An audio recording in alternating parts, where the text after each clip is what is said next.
face towel and no, what you use on your butt, you go to your face, is it? Ada bahagian pot. Ni muka, tangan, mata. Serius. Jerawat. Tak habis lagi cerita tentang jerawat kan. Selagi mana jerawat ada di wajah anda, saya kena bincang pasal jerawat. Dan kali ini saya nak bincangkan tentang kesalahan biasa yang dilakukan oleh orang yang mempunyai kulit berjerawat yang menyebabkan jerawat dia tidak pulih-pulih. Ataupun dah pulih datang balik. Alright, kita bincangkan dan wajib tonton sampai habis.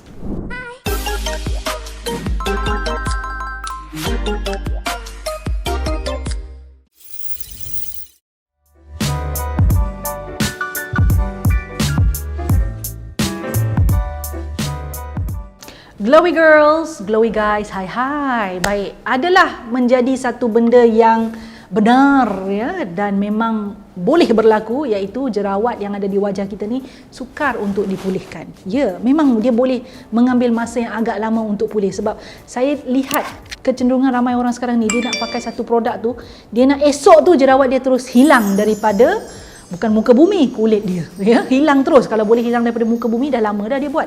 So, kali ini kita nak bincangkan tentang kesalahan-kesalahan yang biasa dilakukan oleh orang yang mempunyai kulit yang berjerawat, yang menyebabkan kesukaran untuk dia menghilangkan atau merawat jerawat yang ada pada kulit dia. Kita mulakan dengan yang pertama. Kesalahan pertama adalah kesalahan yang biasa sangat berlaku, iaitu tidak menggunakan bahan aktif yang memang dikhususkan untuk merawat jerawat. So, ada ramai orang dia dah mempunyai asas skincare yang kukuh dan bagus, iaitu ada cleanser yang betul, ada moisturizer yang bagus, ada sunscreen yang dipakai dengan konsisten, dan ketiga-tiga bahan ni sesuai dengan kulit dia. Tetapi bila kulitnya mempunyai jerawat, dia tidak menambah bahan yang mempunyai ataupun produk yang mempunyai bahan aktif yang memang khusus untuk merawat punca jerawat. Punca jerawat ada apa? Ada 3. Saya bincangkan kerap dah ni.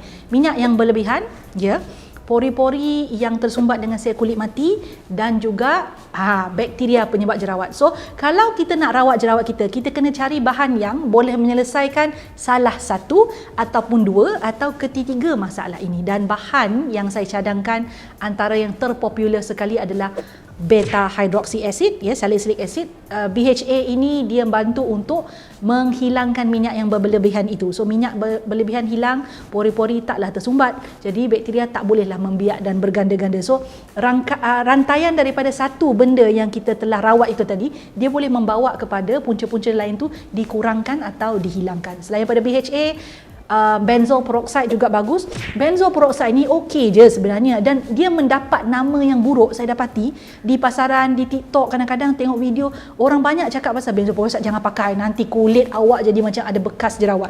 Really? Itu memang boleh berlaku, itu kesan sampingan dia. Tapi kalau jerawat tu tak baik-baik dan jerawat tu terlalu lama berada di kulit, dia tetap akan ada bekas warna hitam tu juga. Itu yang saya tak faham tu. So, rawat dulu jerawat itu, dan benzoyl peroxide dia memang boleh membunuh bakteria penyebab jerawat, dan dia antara bahan yang dikaji dengan cukup lama dan mempunyai kesan baik, kesan yang memang betul-betul berkesan pada kulit untuk mengatasi jerawat. Tapi diingatkan, jangan pakai bahan yang tinggi dahulu. Pakailah BP atau benzoyl peroxide, mulakan dengan peratusan yang rendah. It is an effective anti-acne ingredient. There's nothing can deny that, ya. Okey, bahan seterusnya yang baru-baru ini popular adalah retinoid. Retinoid ni ada datang dalam pelbagai bentuk. Anda boleh pilih yang paling simple sekali nak jumpa adalah retinol. Retinol dia lebih terkenal untuk anti-aging sebenarnya, tetapi kesemua retinoid dia boleh ada sifat untuk mengurangkan penghasilan minyak, ya. Dia ada sifat exfoliating, bukan exfoliating, dia mempercepatkan kitaran sel kulit. So, dengan itu dia ada kesan exfoliating lah, ataupun kita panggil keratolytic effects. Gitu. So, nak pilih retinoid boleh pakai, ya, dan dia sedang popular dan banyak terdapat di pasaran. Tapi saya nak ingatkan, it is not 1 day, 2 day, 3 day dia terus hilang. Tak, dia ambil masa juga. Kalau nak paling cepat, biasanya memang benzoyl peroxide, dia akan kecutkan jerawat dengan cepat. Ada options yang ada juga boleh dipakai adalah azelaic acid. However, azelaic acid dia lebih kepada satu produk yang berbentuk prescription, okay? But the best I can tell you, BHA and the companion dia, AHA, benzoyl peroxide, retinoid, is good for acne problem. Kesalahan kedua adalah menggunakan bahan aktif yang tadi saya sebutkan itu hanya apabila jerawat tumbuh. Memang betul ada setengah bahan ni kita guna di atas jerawat yang aktif yang sedang tumbuh. Tapi ada beberapa bahan yang kita boleh guna terutama kepada kulit yang memang dia dah tahu dia jenis kulit yang memang berminyak dengan banyak ataupun jenis kulit yang acne prone, maka amalkan dengan konsisten penggunaan beberapa bahan yang terbukti boleh mencegah jerawat. Apakah bahan-bahan itu? Antaranya BHA lah ataupun salicylic acid, tapi bukan kita nak pakai hari-hari, pakailah 2 ke 3 minggu sekali. Dan bahan-bahan yang ada retinoid, bahan-bahan AHA ni pun bagus juga. Dia menjalankan kerja exfoliation, pakai secara mingguan, dia boleh membantu mengurangkan kecenderungan tumbuhnya jerawat. Kesalahan ketiga adalah menggunakan terlalu banyak bahan aktif dalam terlalu banyak produk. Okey. Ini memang biasa berlaku. Ramai orang bila dia mempunyai jerawat, dia nak jerawat tu pulih dengan segera, which is not right. Sebab jerawat takkan boleh pulih dengan segera. Dia memang mengambil masa. Ini fakta. Kesalahan ini biasanya berlaku apabila contohnya dia dah tahu dah, macam dibincangkan tadi, BHA ni, salicylic acid ni, dia boleh menanggalkan minyak berlebihan di dalam pori-pori kan. Dia boleh buat kesan-kesan exfoliation juga.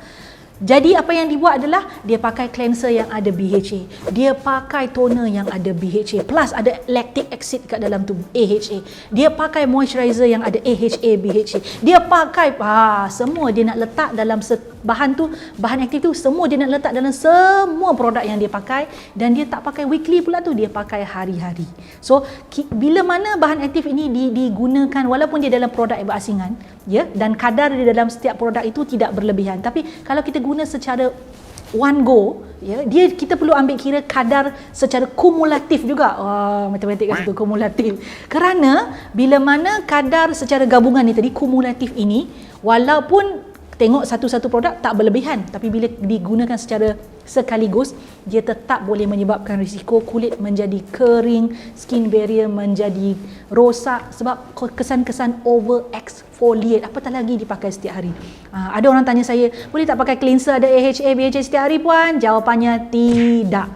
Kalau anda nak jaga skin barrier anda, elakkan pakai benda yang ada AHA, BHA ni setiap hari, apatah lagi kalau dia wujud dalam semua produk yang dipakai dalam satu rutin yang sama. Kesalahan keempat adalah tidak konsisten dalam usaha merawat jerawat. Saya bukan tuduh, saya nak bagi tahu ni realiti. Memang ada jenis orang, dia beli satu ubat, katalah ubat jerawat yang ada benzoyl peroxide. Dia pakai 2 hari. 2 hari tu jerawat dia ambil masa nak kecut sebab kadar BP tu mungkin rendah kan. So lepas tu dia kata, alamak, tak berkesan lah. Dia tukar produk lain. Dia pakai 2-3 hari, lepas tu dia tukar produk lain. Lepas tu dia pakai 2-3 hari, dia tukar produk lain. Nak faham tentang keberkesanan produk ni, nak tahu keberkesanan produk ni, memang kena pakai dalam satu tempoh yang agak lama. Jerawat ni kan, dia nak tumbuh, dia bukan semalam dia tumbuh, dia terus muncul kat kulit tu. Sebenarnya proses tu berlaku dalam kulit tu sudah ambil masa yang lama pun. Dan bila kita nak pulihkan sesuatu masalah kulit ini, dalam hal ini jerawat, dia akan ambil masa yang sama. Jadi konsisten dan kesabaran, Sod alif bara adalah sesuatu benda yang perlu ada pada anda yang nak rawat jerawat. Kesalahan kelima, siapa nak terasa lah ya, tak bersih, tak jaga kebersihan. Salah satu punca jerawat tu, dia bukan setakat tak pulih-pulih, malah merebak ke tempat yang lain, ataupun bila pulih baik sikit dia datang balik, adalah amalan kebersihan anda. Ya, amalan kebersihan ni kena tengok pelbagai sudut. Contoh, kebersihan permukaan handphone. Handphone ni yang kita dekat-dekat kat muka ni, itu satu hal. Memang kena bersihkan betul-betul. Lagi-lagi kalau kulit anda adalah acne prone, mudah berjerawat dan jenis yang berminyak, mudah tersumbat. Kemudian kalau towel tu asingkanlah. Towel tu asingkanlah, face towel dengan body towel. Kalau dah tahu yang satu tu to wipe your butt and then you go to your face, what for? Pergilah guna face towel tu untuk face towel, dan setiap 2 hari kena basuh. Ya, saya tak jumpa lagi towel yang boleh reset dengan sendiri. Ya, saya tak pernah jumpa. Tak pernah. Yang boleh cuci diri sendiri, tak pernah ya. Sarung bantal, cadar, tilam, apa kita lagi? Mask, yes, mask juga. Mask tu janganlah pakai sampai 4 hari. Dia 4 jam je. Lagi-lagi kalau muka tu jenis yang memang ada jerawat di kawasan ni. Dah tahu kalau muka mudah untuk ada jerawat, mask ni memang lagi kerap kena tukar dan kena beli mask yang lembut. Ya, memang betul. Untuk mereka yang lebih mudah berjerawat, memang ada banyak investment yang kena dibuat untuk memastikan jerawat itu tidak menjadi lebih teruk. Okey, please ya, cuci segala barang-barang yang saya sebut tadi. Jangan tunggu ada bau-bau tertentu baru cuci. Itu salah tu. Ya, so bersihkan alatan-alatan peribadi anda, terutama yang fabric yang mana kulit muka kita ni mudah terkena. Cadar tilam, sarung bantal, towel dan seumpamanya. Okey? Kesimpulannya, 5 perkara yang saya sebutkan tadi tu kan. Bila kita sebut tentang jerawat, kena guna bahan aktif yang betul. Ya, dan kita kena ada amalan sebelum jerawat tu tumbuh, ada amalan untuk mencegah jerawat. Sebenarnya mencegah jerawat ni tujuan dia untuk mengurangkan minyak yang terhasil berlebihan itu. Exfoliation lah. Kemudian pakai dengan konsisten, tapi bila nak suruh pakai dengan konsisten bukan bermakna kena pakai semua produk ada bahan yang disebutkan itu. Dan juga paling penting kebersihan, cleanliness. Kalau semua perkara ini anda telah lakukan tetapi jerawat anda masih lagi agak ketara, agak teruk keadaannya, ada 2 faktor yang mungkin anda boleh pertimbangkan. Satu adalah faktor hormon. So there are certain jerawat ni disebabkan hormon dia susah nak pulih. So satu lagi boleh jadi juga disebabkan jerawat itu bukan lagi jerawat yang biasa. Jerawat itu adalah critical acne, yang mana kedua-dua situasi ini tadi, hormonal acne yang teruk, ya, yang berpanjangan, dan juga acne yang severe, you got to jumpa dengan doktor pakar kulit. So insya-Allah adalah some treatment for you yang lebih intensif dan boleh melegakan jerawat anda. Okay, bye-bye. Suka video yang saya selalu kongsikan?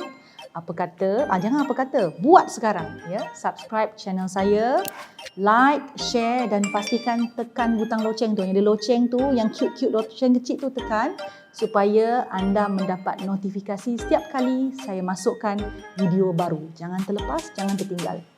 Buat sekarang.